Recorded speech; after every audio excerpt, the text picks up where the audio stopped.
Welcome to the Women of Kriya Yoga Living in Joy podcast, a gathering place for women walking the spiritual path. Here we share stories, teachings, and reflections rooted in the timeless practices of Kriya Yoga. These conversations are an offering from the Women's Ministry of Kriya Yoga International, inviting you to rest in stillness, awaken your inner light, and connect with a community of women to support one another in living in joy. Our host is Marydale Ma, a devoted disciple of Paramahamsa Yogananda, whose boundless love guided her to the feet of her beloved Guruji, Paramahamsa Pragyanananda, within the sacred lineage of the Kriya Yoga International Masters. A seasoned yoga teacher and mentor for more than 40 years, she's trained in the Krishnamacharya tradition and founded the Param Yoga Healing Arts Center in California. Through her teaching and mentorship, Marydale supports seekers in awakening their highest potential and cultivating love, compassion, and equanimity through consistent practice. Our guest today is Dr. Elizabeth Harris, a licensed clinical psychologist and founder of Trilon Associates, with over 25 years of experience leading national studies and community health projects. Beyond her work in trauma recovery and evaluation with organizations from the United Nations to the Nez Perce tribe, she is also a dedicated community activist creating access to nature for underserved youth. Elizabeth was initiated into Kriya Yoga in Calgary by Yogacharya Nisha Pandey, an experience deeply meaningful to her as she had wished to be initiated by a woman. Om, and welcome to the Women of Kriya Yoga Living in Joy podcast. I'm your host, Marydale, and this podcast was created to honor, celebrate, and serve the voices and journeys of women walking the sacred path of Kriya Yoga. Each episode, I'm blessed to be joined by an inspiring guest who will share her story, challenges, blessings, practices, and the wisdom she's gathered along the way. Together, we'll explore how the teachings of Kriya Yoga help us live with greater love, compassion, equanimity, and joy, and how we can extend these gifts of service to others in our lives. Whether you're newly discovering the path or have been a devoted Kriyavan for years, these conversations are offered to uplift your heart, deepen your practice, and hopefully inspire acts of love and service in your daily life. Join us as we honor the light of women on the path of Kriya Yoga today and awaken to the joy and devotion that guide us in every moment. And with that, before we introduce our guest for today, let's take a moment to settle into this space. I know that it takes effort to arrange for carving out a little bit of time to give to yourself during the day, but this is very worth it. And in order to glean the most positive experience for yourself, you need to be completely present just here now. So ensure that your phone is silenced and that you'll not be disturbed for the next few minutes. Now, let us sit comfortably and pay attention to the sweetness of your breath. Gently close your eyes if you choose, and begin to move into a state of calm, of quiet. Father, Mother, beloved Lord, bowing at your feet on this beautiful day, we are so grateful for the presence of our Param Guru, Paramahansa Yogananda, to our auspicious Gurudev, Paramahansa Hariharananda, and our current spiritual leader, our divine beloved Guruji Baba, Paramahansa Pragyanananda Ji. We bow to all the masters of Kriya Yoga and beyond. Thank you, thank you, thank you for creating this platform to connect the women of Kriya Yoga, to be in your presence, and to share the precious stories of our relationship to you and to this sacred path that you have so graciously given to us, thus supporting and uplifting women everywhere. This is our prayer. May great blessings come to all for this gift. Humbly bowing at your precious feet. Om Shanti, Om Shanti, Om Shanti. Amen. And thank you, thank you, thank you. And now it is my sincere privilege and pleasure to introduce today's guest to you. This is Dr. Elizabeth Harris. She is a Kriyavan. Welcome, Elizabeth. So happy that you're here today. And I want to thank you so much for agreeing to carve out a bit of time from your crazy busy schedule to share your life with us. Elizabeth and I have known one another for many years through our shared yoga practice and for our love of God. Elizabeth is a strong, dynamic, accomplished individual who makes every moment of her life count. I'm so pleased that she's agreed to share a bit of time with us today. Elizabeth, we've come together to explore your journey and how Kriya has helped you live in joy through adversity, challenge, and celebration. I know firsthand that you've lived a full, diversified, and passionate, and I might say highly engaged life, sometimes even placing yourself in incredibly high visible positions to support those without a voice of their own. With all of this, can you think for a moment and share a little bit about your early life and the experiences that shaped your calling toward psychology, social justice, and Kriya Yoga? Certainly, I have always known, had a knowing since I can remember. I've always had a knowing that there was something more. And it wasn't, I was raised in the Catholic Church, and it wasn't that. And I knew it wasn't that. I knew it was something else. But what it was, I really, being a child, I couldn't give a voice or description to it. I just knew there was something more. And I really began to connect with what that was um, when I was able to spend time in nature. And I noticed the trees, the plants, they all have their own language, their own way of communicating. And I felt it the most strongly when I was in nature, not necessarily from other people. And I found that very, very helpful for me. I was incredibly shy, had trouble connecting with people. And I think I was maybe about 14 when I realized that nobody listened. People talk at each other, but nobody listened. And I started making an effort to consciously be present and listen. And instant friends. It was amazing. Nobody noticed or cared that I never shared anything personally about myself, but it was instant friends, instant connection. Um, and so that was really helpful, and that's what set me on my path of wanting to help others, because there was certainly a great feeling of personal reward out of not even necessarily doing anything, just being present. Carl Rogers, a great psychologist, called it basically the Rogerian technique. You just reflect back, and people come to their own answers and their own conclusions. And I gradually started to think that that's also what I wanted to see in spirituality. At that point, I was getting into arguments with priests because I didn't understand why I couldn't talk directly to God. That didn't make any sense to me.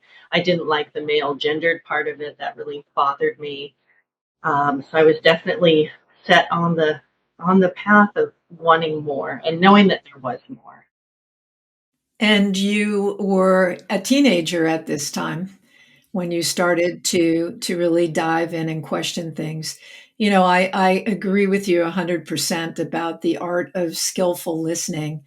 and can share just a quick story of my own. I flew from Los Angeles to Philadelphia some years ago and sat next to a businessman, a gentleman. He was quite a bit older than I at the time. And we struck up a conversation. And I swear to you that I said maybe 3 sentences from one airport to the next. And when we arrived there, he, with tears in his eyes, thanked me for being such a wonderful conversationalist. And that was from zipping this and opening these, which taught me a lot because I was much younger at that time. So that's, and of course, then moving into your degree in psychology, that was a wonderful foundational skill for you to take into that particular area of expertise. And when you think back, because this is only into your teen years, um, do you think that there was a pivotal moment when you realized that your life's path would include service, advocacy, and a spiritual practice? Yes, and this will probably sound very strange, but it was in 2008 when we moved into Peppergate Ranch. Um, and for those who aren't familiar, it's a home, a historic home built in 1939 that we had landmarked. But what really, in addition to the house really capturing my imagination, um, I have a direct view out my window of the Simi Hills, and in particular the 12 Apostles. And what I'm going to describe next, others have also felt this. I was called. I was called to the hills. I felt it very strongly. I got my 2 dogs and I went. And I hiked and I looked around and I saw a lot of development up in areas that are like draws and canyons where they would be at risk of burning. And I didn't understand how that could be. And that got me involved in advocacy and conservation, in trying to um, stop development in places that are just basically burn areas, and also to protect canyons and wildlife corridor for the animals. And then through that involvement, I was asked to be part of a group that was going to oversee the Santa Susana Pass State Historic Park. And so I joined their board. I was their board president for a long time.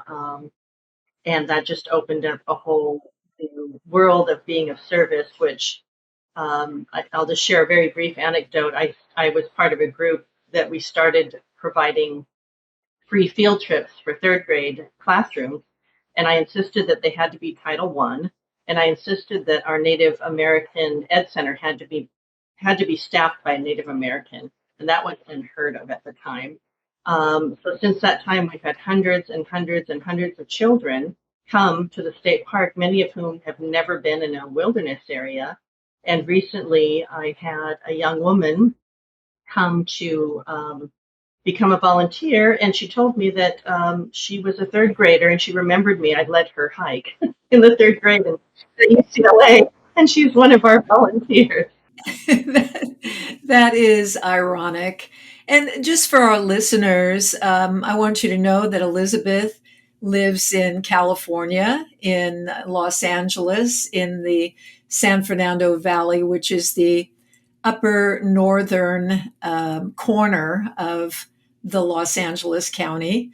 And I live very close to her. We live right at the very footstep of the Santa Susana Mountains, which are glorious and go from this valley point, which I like to describe as the set of Star Trek and most of the Westerns that have been filmed, to give you an idea of what it looks like, all the way to the ocean. And it's very spectacular. So that gives you an idea of where Elizabeth is and what she's talking about. So that's very beautiful. And as you think back about this time in your life when you started to really feel stirred inside through Mother Nature, What kind of led you to a more formal practice? Do you know if there was a point? Um, Definitely. I think being out in the Simi Hills, there are many sacred sites, and being in any number of those sacred sites, I felt energy. I felt the energy, and I felt in one in particular that we call locally the grotto. Um, I felt the presence of what I know now is Divine Mother. I knew it was feminine. I knew it wasn't masculine, um, and I had an amazing spiritual experience there. And I wanted more. I thought it. I understand that these places are places of power, but I thought, well, why can't I feel that way all the time? I why I sure I can come here and feel that way, but I'd like to feel that way all the time. Um, and then I in 20 yes in 20 early 2021, then I had a brain tumor the size of a baseball. And at that time, I had been practicing mindfulness meditation. And again, it was nice, it was pleasant, but it really wasn't enough for me. I wanted more. So nearly dying, I nearly died. When I finally recovered after having it removed, I was committed at that point. I knew I wanted to pursue something more, something structured where I could learn. At that point, I knew I wanted a teacher, and I was ready. I had to wait a while because it was a long road to recovery, just in terms of my brain. So finally, by the fall of 2022, I was ready to be initiated into Kriya. I remember those days very well, and how you were led to the feet of the guru. And it really made quite a difference for you. And I know that your life has been very complicated with difficulties, not only with your illness, and Elizabeth, after having her surgery, ended up having to have another surgery shortly after that one, which was complex. And then a little bit later, a hip surgery as well. So, in a very short amount of time, she had a lot of physical challenges, but they never deterred her once she was set on the path of Kriya. And I know you mentioned when we were preparing for this talk how important it was that you were initiated into Kriya by a woman. Why was that important to you? It probably connects back to two things. One, being raised in the Catholic Church, and then I later converted to Judaism. And But I know in the Catholic Church it's very male dominated. There was a heavy masculine energy. I knew I didn't like that.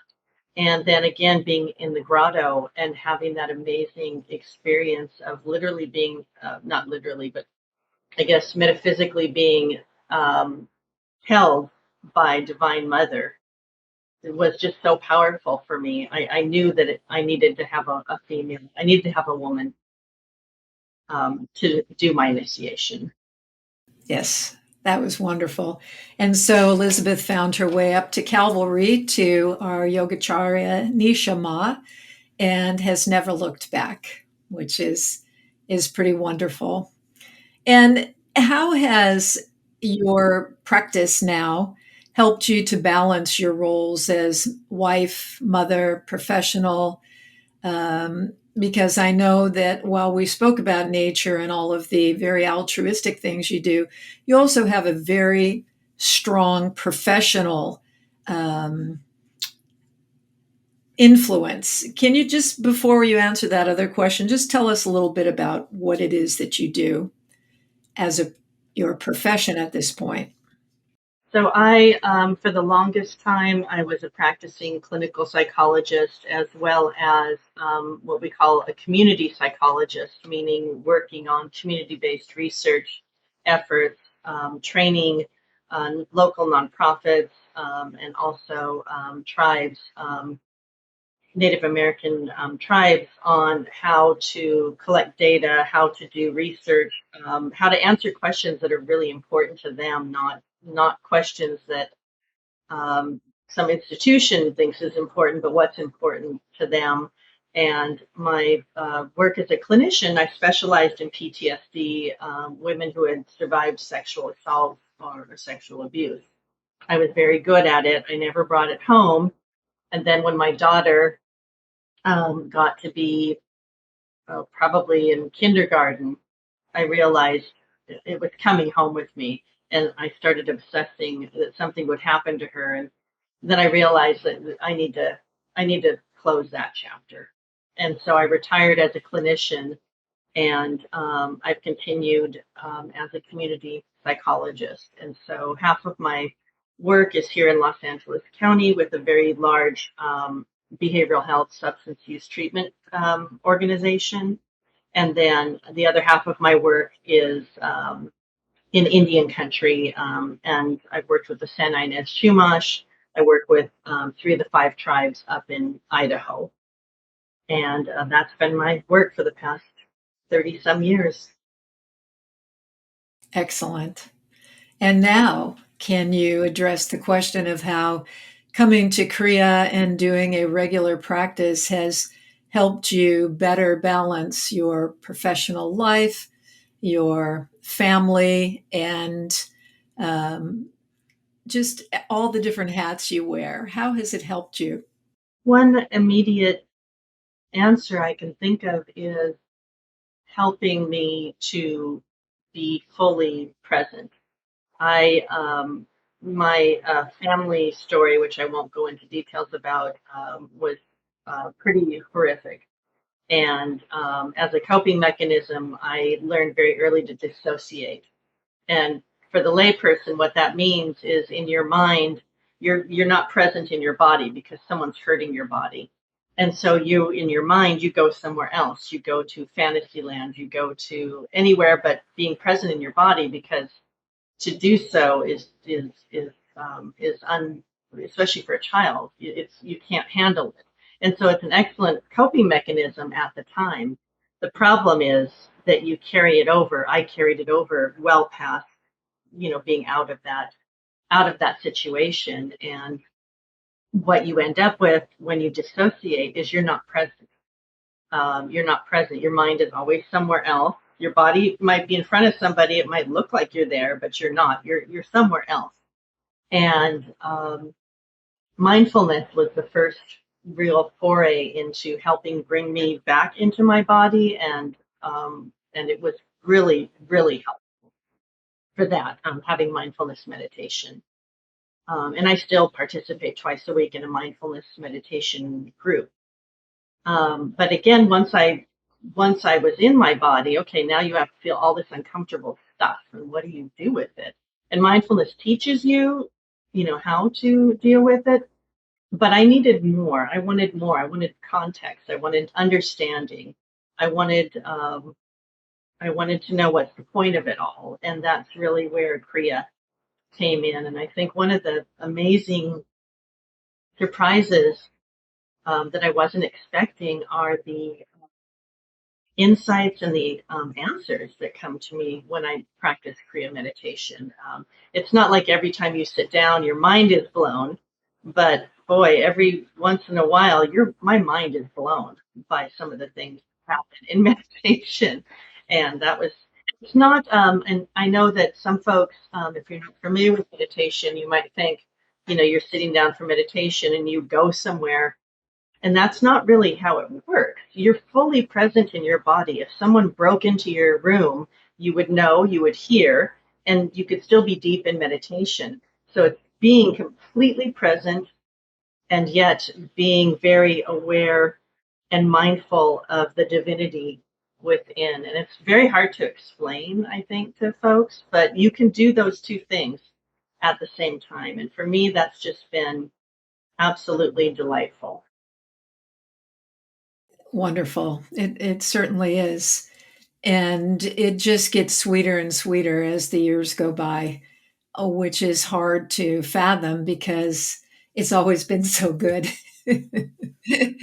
And so, given this and knowing how much you're balancing in your life, what do you do to nurture yourself with your family, the community, and the world?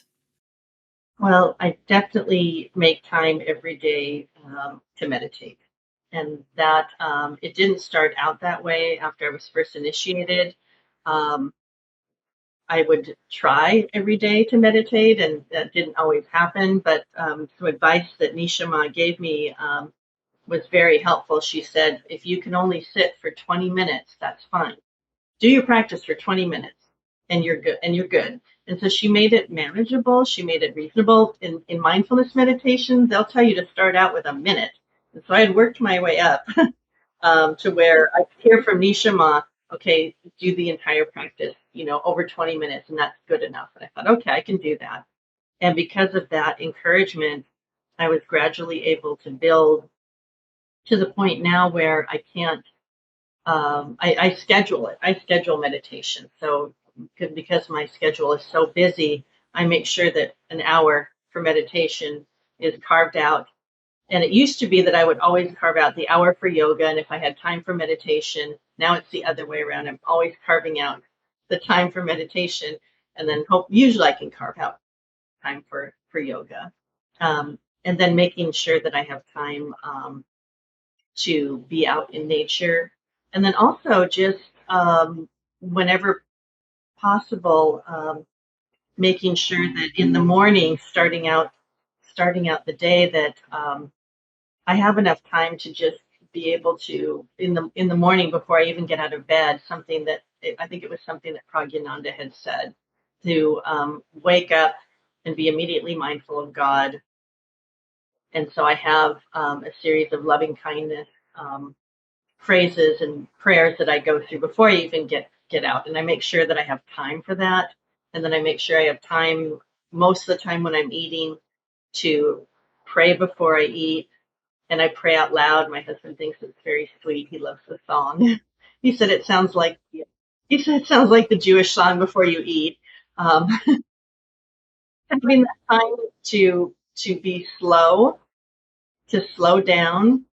And I actually, this probably sounds crazy to people, but I actually, on my phone, I build in breaks throughout the day. So every 90 minutes, my phone will go off, and I make myself take a 15-minute break, walk around, go get water, do something, anything, just to make sure that I'm not sitting for so long.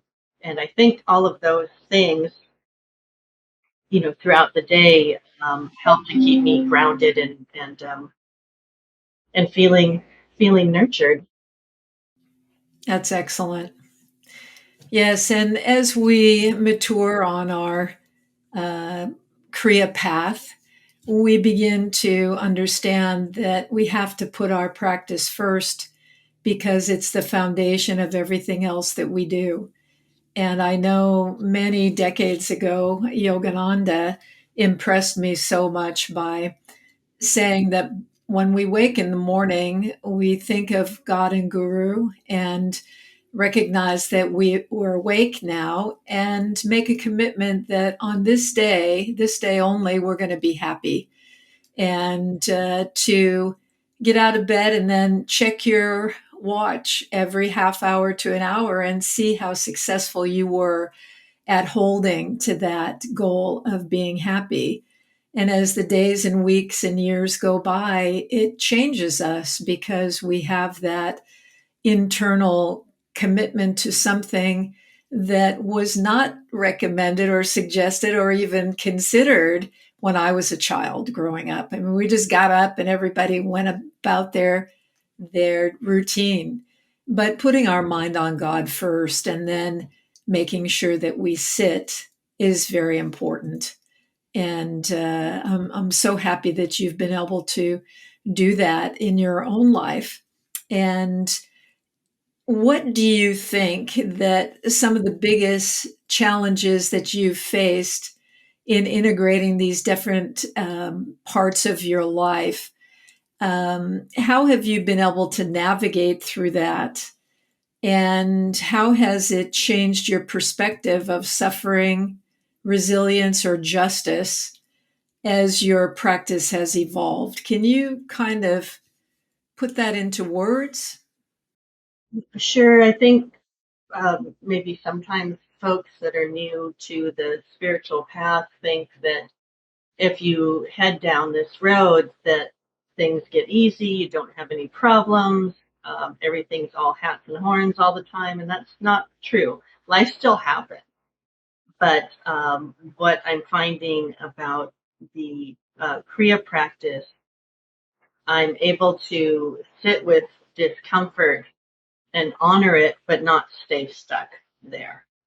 And because Kriya, the focus on slowing my breathing, on being present, some of the asana practice, your body can't feel anxious, your muscles can't be tense, and you feel relaxed at the same time. And so part of, I think, why Kriya works so well just in terms of daily life is slowing your breathing, helping you to relax, then the mind calms down because in the past I would spin, and go through doom scenarios, and then I'd end up in the well in the hole. And now when that starts to happen, I recognize it and I'm able to say, okay, wait a second, this is old stuff. I don't have to go down that rabbit hole. But I think early on, making a decision, and it started with my yoga practice, making a decision that I was going to leave work, a little bit early. I wasn't going to stay until 5. I was going to leave a little early, and I made that commitment. And I think even just taking that step, as a woman, because we're expected to do everything, but I knew it was important. And so that was probably one of the first challenges, was saying, I'm doing this. This is important to me, and if there is some consequence. At the time, I was working for someone. I own my own business now, so that was the other thing I did, was get into a situation where I would have much more control over my schedule.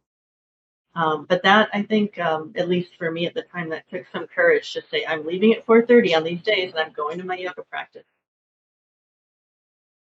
That's excellent. And of course, that again is a good example of putting our practice first, because when we're able to do that, things begin to sort themselves out in a way that we can't do it on our own. And that's from our deep connection and surrender to God and the masters. And I know you have a busy life with your husband and your family as well.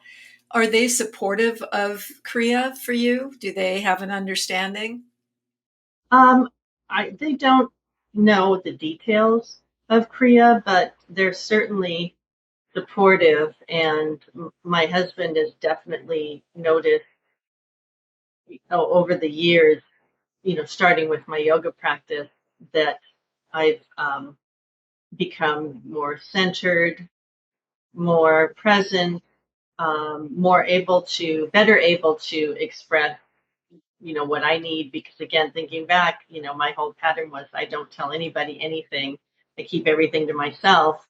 And that's not helpful when you're in relationships with, my partner, with friends. And so he's noticed that difference in being able to not only be mentally present, but also be able to share things that are, that I'm feeling, or that are going on.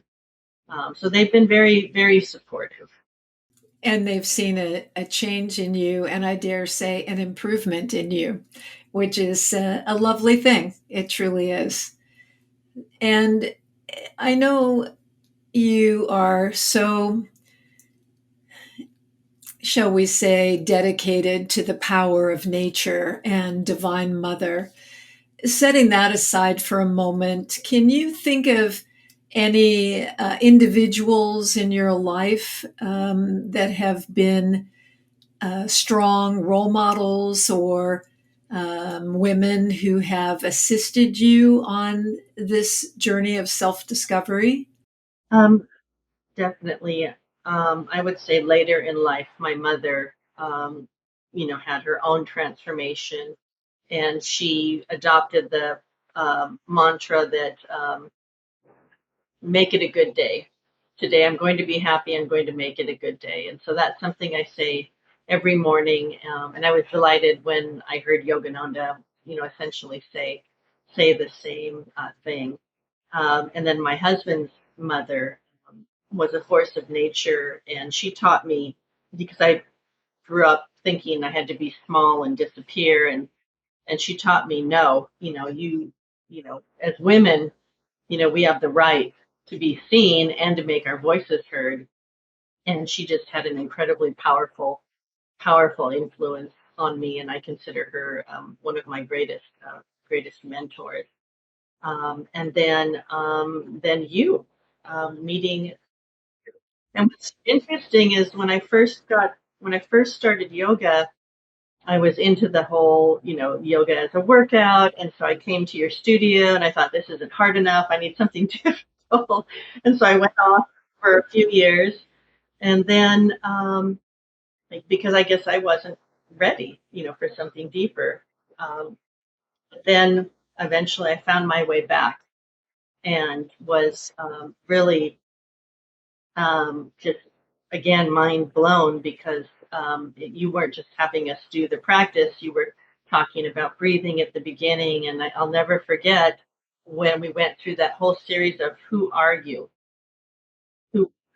and that I think has been, because it's not a question you can drop on somebody once. They really have to think about it over time, and that was very profound.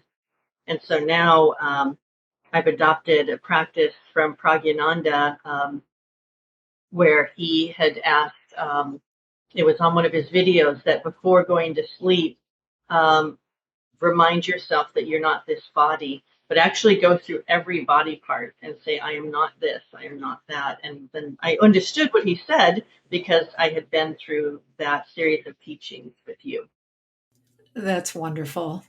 And I know Guruji has written a book, Who Am I, which is based on Acharya Shankara's sloka of Who Am I, that is so incredibly powerful. And over the years, studying that deeply over and over again, it's just been in the very recently that all of a sudden I dropped the who am I to I am, I am, I am.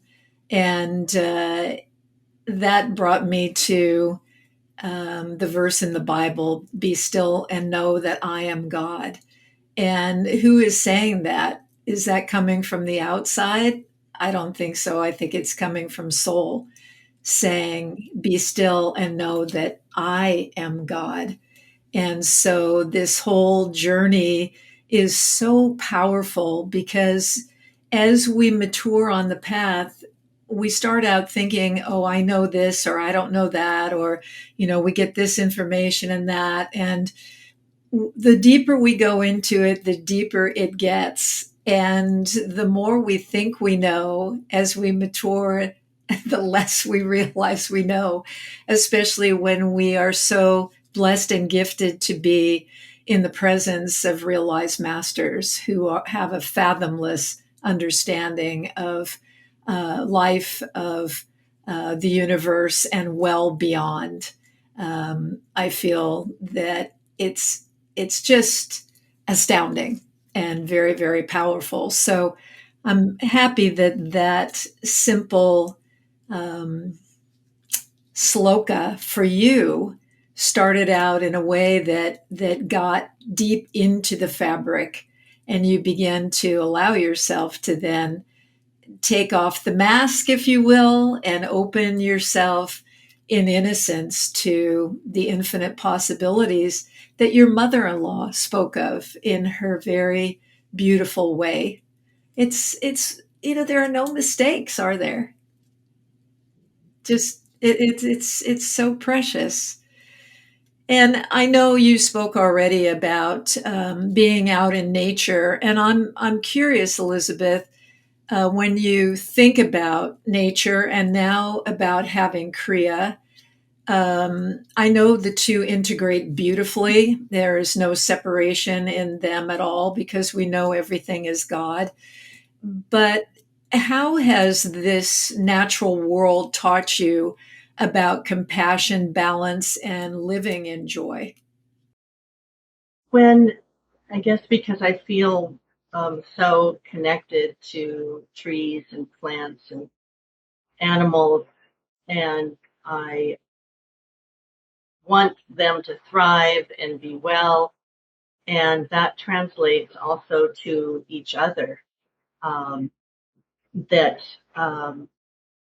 there's no, I guess in these times, there are some who think there are camps, that if you're not with us, you're against us, and having an understanding that the divine spark is within everything. How could I treat someone poorly because their beliefs differ from mine? How could I look at them as being less than human? Less than because they're not. The divine spark is within all of us, within everything, and being able to understand. And then I'm challenged at times. I'm challenged at times by some people, but knowing and now working on feeling that connection, I think really helps with compassion. And I also have to say the mindfulness self-compassion prayers that I say every morning, they always end with all of us, everything, everyone, without exception, that they may be safe and protected, that they may be joyful and truly happy, and so on. So it begins with me and it moves outward, but it always ends with everyone, everything. Yes. Well, that's very powerful. And of course, it takes us back to who am I and the great I am, because I'm not the only one that is I am. Everyone is. And when you embrace that understanding, you realize that if you're not in a space of equanimity and love, then you're hurting part of your own self, because we're all cells in the body of the whole. And this is one of the things that a spiritual practice teaches us. And as we go deeper into Kriya and the scriptures and the association with realized masters, we begin to know that so many others before us truly live this way. And we're capable of doing the same thing, even in this modern, very stressful, crises laden world that we find ourselves in. It's all just part of the dream, as Yogananda said, and it's our responsibility to rise up and be the witness and not fall prey to the smallness of this, shall we say, reality, and rather choose the high road. And it sounds to me, and I know from just knowing you, that you live in that space. And I really honor and appreciate that. And now, as you look back over your journey, Elizabeth, and this is a big question, I know, because you've experienced so many things in your life, but what brings you the most joy and fulfillment today in your life?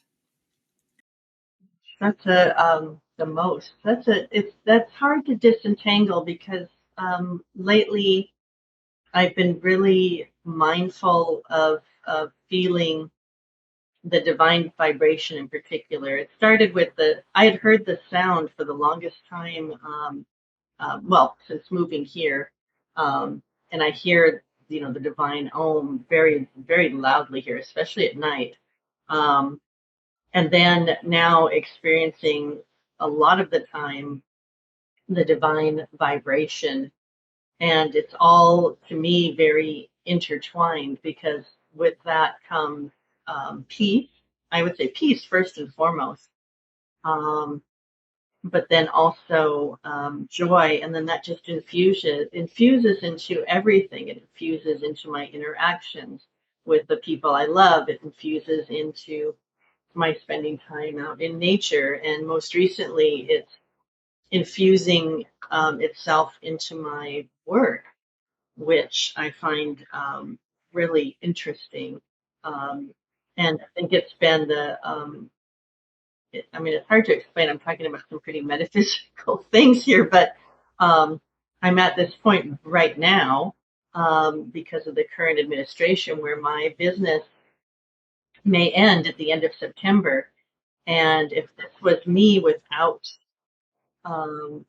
this experience, without this practice, I'd be a wreck. I would be sick. I would be probably 20 pounds lighter just from not eating. I mean, I'm thinking about how I would have reacted in the past. It would have been the end of the world.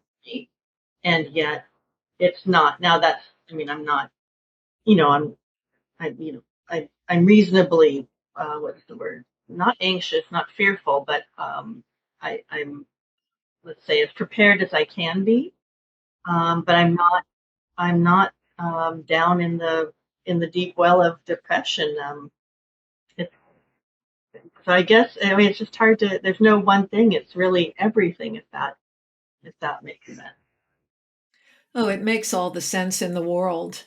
And I know from my own humble experience in life that leaning into God and Guru at every turn is very helpful in not taking the world personally, knowing that everything happens in God's timing, not my timing. And I just love the little saying that man makes plans and God laughs, because we think we know how things should be, but we're really better off letting God and gurus take the wheel of our life. And in so doing, having faith that ultimately the best possible experience and result will happen. And I really hear that from you, that you're living in that way right now. And it certainly does not mean that everything is perfect and beautiful and we don't stumble, we don't feel things.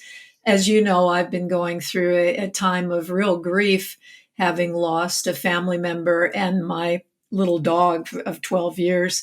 And I was very taken by this grief that went on and on and on. And I spoke to one of our swamis, Atma Vijayananda, about feeling that I was not progressing on my path if I was being so emotional.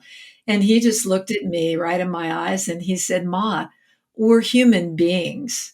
So it doesn't mean that we mask our experience, but what it means is that it it doesn't cripple us. We're able to rise above and not only keep the faith, but our optimism and that idea of being happy no matter what. I'm going to be happy no matter what. And life was precious for having taken place. If it was taken away, then we have our wonderful memories of what had once been. So yeah, human experience is quite complex for all of us. And I think that Kriya is, for me personally, the greatest gift that I've been given. And I believe that it was my way in past lives. I have no proof, but I just think that that's so. So, and I know that you are relatively new in the Kriya family. And so, can you offer up maybe a little bit of advice to someone who's considering Kriya or is new on the path? If there's a book that you'd recommend, what would you say to that person, Elizabeth? I would say to start small and start with what you can do. Don't let the practice intimidate you. You can begin very, very small with even 5 minutes. I think sometimes people think, I know I thought when I started mindfulness, I thought it meant I had to sit down for a half hour and not move and be completely focused. And I knew I couldn't do that. And so when I heard, no, you can start here with this and then just work your way up, then suddenly it was really doable. It seemed really doable. I would say give yourself grace. If you miss a day, don't beat yourself up because there's a new day where you'll be able to begin again. And there's a phrase that I love, which is you can always begin again. You can begin again always, and every moment is a chance really to begin again. So go easy on yourself, and start small. Start with what you can do. And then the other thing I'll share is I was told when I got initiated that if there was anything that I wanted to work on or that I thought I needed to give up, they said, don't sweat it. It'll naturally drop away. What? And they're like, what? Well, Nisha Mom was probably the one who said, she said, these things will just start to drop away. The things that you don't need anymore, the things that you've grown past. And so I guess that speaks to don't set some bar way up here for yourself. Just watch as the things that perhaps trouble you about, either if you have habits or maybe characteristics that bother you, they just start to naturally drop away. Beautiful. So patience and persistence. It's a beautiful thing. And I know for me, I liken it to the idea that for our dental health, we have to floss our teeth every day. And if we don't, problems arise. So be wise and floss. And so if we turn that into our spiritual practice, and we know if we just sit every day for whatever amount of time you can, and Hari Harananda used to be adamant that 5 or 10 minutes of meditation would do it for you. And I trust, of course, everything he says. We just have to create that pattern. And then as we go along, increase it, of course. So Kriya is an invitation to everyone to adjunct the precious process into whatever faith they have, whatever religion they are, whatever path they are on. And obviously, mindfulness dovetails beautifully with it. And I really appreciate that example, Elizabeth, because Kriya doesn't mean to take things away from you. It means to make everything better because of it. And it surely does. Well, I can't tell you what a joy it's been for me to share this precious time with you, Elizabeth. Your openness, your warmth, your sincerity is inspiring and a blessing for all. And I pray that your journey continues to uplift and inspire others who walk beside you, because you truly are a gift. Thank you so much, Elizabeth Ma. And to our cherished listeners, thank you again for showing up for another part of our Women in Kriya Yoga podcast, Living in Joy. You are our community. You're the reason that we're here to help you find your way on your path and to learn better how women, just like you, are able to celebrate life and have abundance, blessings, love, and joy on this crazy path of our human experience here on the earth. So please come and join us again. Every 2 weeks, we'll be here for you. And until then, God bless you and Jai Guru. Love, love, everyone. See you soon. As we close today's conversation, we invite you to rest in the vibration of devotion. This recording comes from the Ashram Anniversary Celebration Retreat at the Temple of Divine Love in Sao Paulo, Brazil, where more than 80 women gathered to sing as one, offering their voices in love and unity. Ave Maria, cheia de graça, Senhor é convosco, bendita sois vós entre as mulheres, bendito é o fruto do vosso ventre, Jesus. Santa Maria, Mãe de Deus, rogai por nós, pecadores, agora e na hora de nossa morte. Amém. Santa Mãe Maria, nessa travessia, cubra-nos teu manto cordialito, guarda nossa vida, Mãe Aparecida, Santa Padroeira do Brasil. Maria.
This podcast is brought to you by the Women's Ministry of Kriya Yoga International. You can learn more about the ministry at our website, womensministryofkriya.org. Kriya Yoga is a powerful meditation practice that awakens constant communion with the divine through the science of the breath. Handed down from teacher to student in an unbroken lineage of enlightened masters, it transforms body, mind, and heart, helping us be calmly active and actively calm. Today, this living tradition welcomes seekers everywhere through the guidance of Paramahamsa Pragyanananda, the principal disciple of the great master Paramahamsa Hariharananda. To learn more about Kriya Yoga, please visit kriya.org.